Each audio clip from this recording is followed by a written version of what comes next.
I think a team that definitely hangs their hat on defense. I think that's going to be a huge thing for us. Is we got to find a way to take care of the ball. I think they lead the Big Ten in steals, turnovers forced. They're going to press. They have 2 really good guards. So I think that's the biggest thing. They play man-to-man defense. They play zone defense. But I think the biggest key going into this game is taking care of the ball because, those are extra possessions for them and less for us. So I think that's the biggest thing. But you can take advantage of that press, right? Absolutely. I think, I think the biggest thing is if getting stops defensively, they can't set up their press. So that's number 1. But number 2, we've seen quite a few teams that press within the Big Ten, and we have good experience with it. And we know they're going to try to create steals, and one steal can lead to another steal. So I think remaining calm and but also, when teams press, you can look long, you can get things in transition. So executing on that will be important too. What do you see in those 2 guards that they have? Yeah, I think very quick. I think overall they want to drive downhill more than shoot the 3, but they're definitely capable 3-point shooters. So keeping them in front, I think, is the most important thing. And I think that understanding the scouting report, knowing the scouting report, and knowing, who do we need to play tight, who do we need to play for the drive, who do we need to play for the shot, who can we help off of is going to be really important.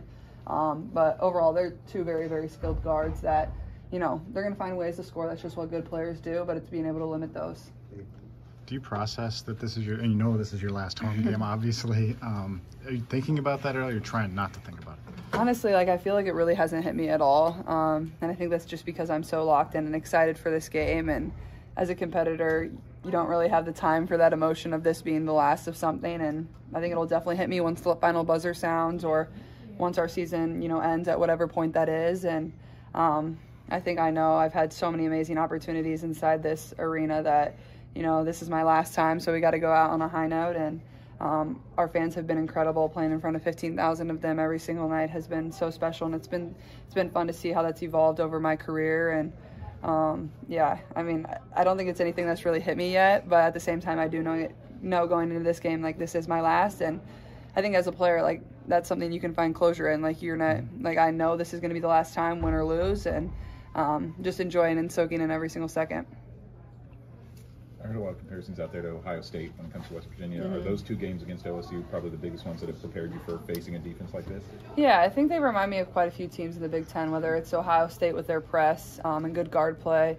They remind me of Illinois a little bit with really good guard play there too.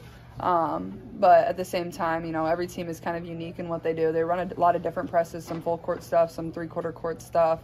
So I think the biggest thing is we can find confidence in. We've seen just about everything this year. This isn't anything we've never seen before. But like I said, got to take care of the ball and got to really slow their 2 guards down.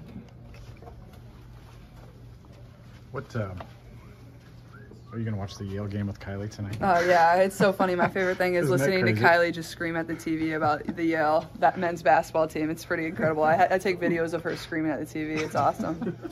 John played really well, so I was happy to see that for him. Yeah.